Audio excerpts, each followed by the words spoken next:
आज हम लोग विज्ञान के बारे में कुछ ऐसे चीज़ों के बारे में पढ़ेंगे जो हमारे लिए, हमारे शरीर के लिए अत्यंत आवश्यक है। हम इस बात का मेन पॉइंट को ध्यान में रखते हुए कि एग्जाम में जो क्वेश्चन सबसे ज़्यादा आता है उस तरह के बातों को हम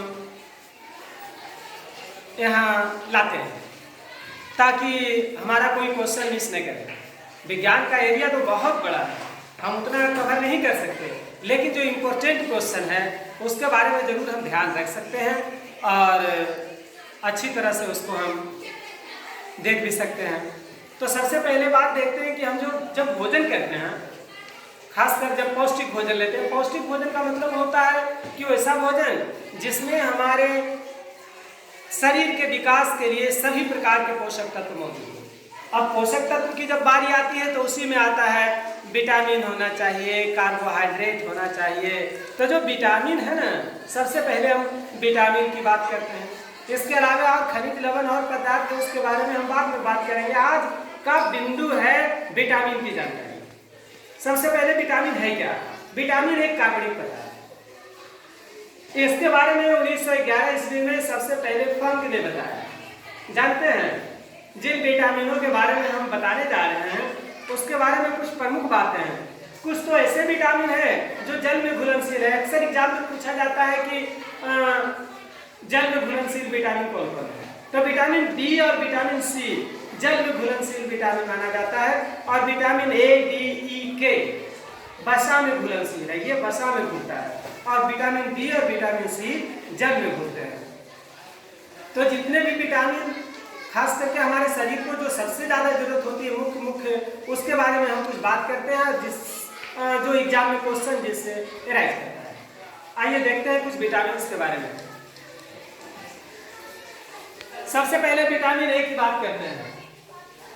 विटामिन ए को रेटिनॉल कहते हैं। प्रश्न में ऐसा करके पूछा जाता है कि विटामिन ए, ये रेटिनॉल किसका नाम है या विटामिन ए का रासायनिक नाम क्या है? रेटिनॉल इसको कहा जाता है। इसकी कमी से रतौंधी होती है, संक्रमण का खतरा बढ़ा रहता है। विटामिन ए पाया किस चीज में जाता है? दूध में, अंडा में, पनीर, हरी सब्जी और मछली के तेल में, इन सब में विटामिन ए पाया जाता है। जैसा आप जानते हैं हमारी आंखें कमजोर हो जाती है विटामिन ए की कमी से। चलते हैं विटामिन B1 की ओर। इसको थायमिन कहते हैं, मतलब इसका रासायनिक नाम थायमिन है। विटामिन B1, इसकी कमी से बेरी रोग होता है। ये अंडा में पाया जाता है, मूंगफली, तिल एवं सब्जियों में पाया जाता है विटामिन B1। विटामिन B2 को राइबोफ्लेविन कहते हैं। राइबोफ्लेविन, इसकी कमी से हमारा त्वचा फटता है और आंखें लाल हो जाती है।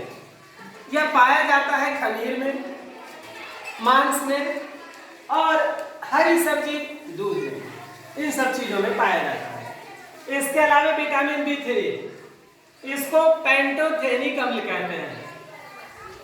इसके कारण बाल सफेद होता है।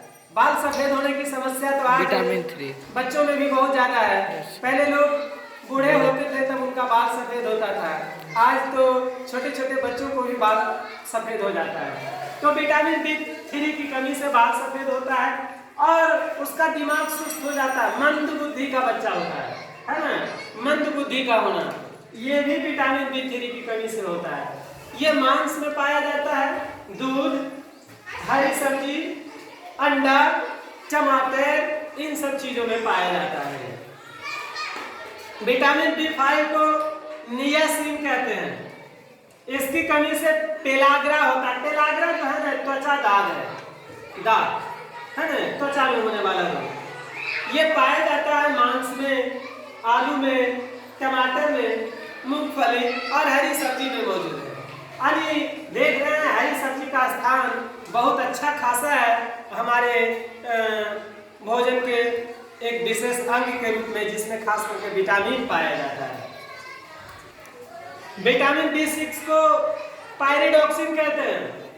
इसकी कमी से एनीमिया होता है। एनीमिया में खून की कमी हो जाती है।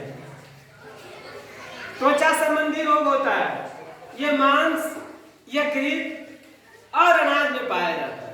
विभिन्न तरह के जो अनाज होते हैं ना, उसमें ये पाया जाता है। विटामिन B7, इसका नाम बायोटीन है। ये भी पूछा जाता है बायोटीन के बारे में भी, इसलिए इस बात को ध्यान रखना है कि B7 बायोटीन है। इसकी कमी से लकवा होता है, बालों का गिरना, बाल झड़ने लगते हैं इसकी कमी से। ये इसकी पूर्ति के लिए मांस, अंडा, यकृत, दूध, यानी जो मांसाहारी व्यक्ति नहीं है ना, उनके लिए दूध आवश्यक है। दूध हर हाल में लें जो शाकाहारी है। उसके बाद विटामिन B12 की बारी आती है। इसको साइनोकोबाल्मिन कहते हैं। इसकी कमी से एनीमिया होता है, पांडु रोग पीलिया को कहते हैं, जिसको जॉन्डिस बोलते हैं। इसकी कमी से जॉन्डिस होता है। ये मांस में पाया जाता है, दूध और कलेजी में उपलब्ध होता है। इसके अलावा कुछ और एक फॉलिक एसिड है। फॉलिक एसिड एनीमिया, इसकी कमी से एनीमिया, पेचिस, ये सब हो जाता है। मूल रूप से एनीमिया बड़ा फेमस है कि फॉलिक एसिड की कमी से होता है। ये दाल में पाया जाता है, अंडा में पाया जाता है, यकृत में पाया जाता है और हरी सब्जी में पाया जाता है। उसके बाद आता है विटामिन C की बारी। इसको एस्कॉर्बिक एसिड कहते हैं। ये इसकी कमी से अस्कर्बी हो जाता है, मसूड़े फूल जाते हैं। ये पाया जाता है जितना नींबू कुल का पौधा है ना, खट्टे फल, साइट्रस फल में, जैसे नींबू हो गया, संतरा हो गया और मौसमी हो गया, नींबू कुल के जितना पौधा सब में पाया जाता है। इसके अलावा टमाटर और अंकुरित अनाज में पाया जाता है एस्कॉर्बिक एसिड। अब रिकेट्स, इसको कैल्सीफेरॉल के नाम से जानते हैं, कैल्सीफेरॉल। विटामिन D को कैल्सीफेरॉल कहते हैं। इसकी कमी से रिकेट्स होता है। अक्सर ये रोग बच्चों को होता है ना। और इसके कमी से और होता है ना, वो क्या कहते हैं, हमारे शरीर में इम्यूनिटी सिस्टम जो है कमजोर हो जाता है विटामिन D की कमी से। इम्यूनिटी सिस्टम, रोगों से लड़ने की क्षमता, और हमारी हड्डियां भी कमजोर हो जाती है। जानते हैं ये दूध, अंडे, मछली का तेल के अलावे कहा जाता है कि अगर आपको विटामिन D की कमी है ना, तो धूप में आराम से बैठ के सरसों के तेल का मालिश कीजिए। मतलब धूप से इसकी पूर्ति होती है। विटामिन D की पूर्ति धूप से भी होती है।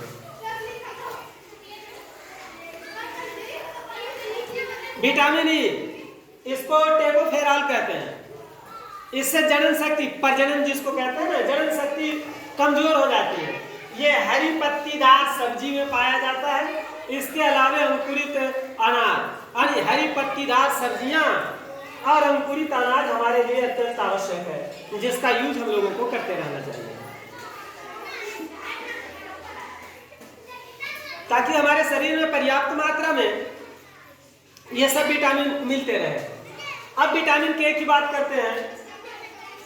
इसको फिलोक्विनोलोन कहते हैं। इसमें ब्लड का थक्का नहीं बनता। ब्लड का थक्का नहीं बनने का मतलब जैसे कट जाता, फट जाता, कहीं चोट लग जाता है, जब ब्लड निकलना शुरू होता है ना, तो जल्दी बंद ही नहीं होता। चापते हैं, रुक जाता है, फिर हाथ छोड़ते हैं, वहां से ब्लड निकलना शुरू हो जाता है। तो विटामिन K की कमी है उसके शरीर में, इसलिए ऐसा होता है ना। तो वैसे रोगी को दिक्कत क्या होता है, अगर कहीं एक्सीडेंट हुआ या कोई ज़्यादा ब्लड निकलना शुरू हुआ तो जल्दी बंद ही नहीं होगा और उसके शरीर में ब्लड की कमी हो जाती है, फलतः यहाँ तक होती रोगी की मृत्यु भी हो जाती है ना।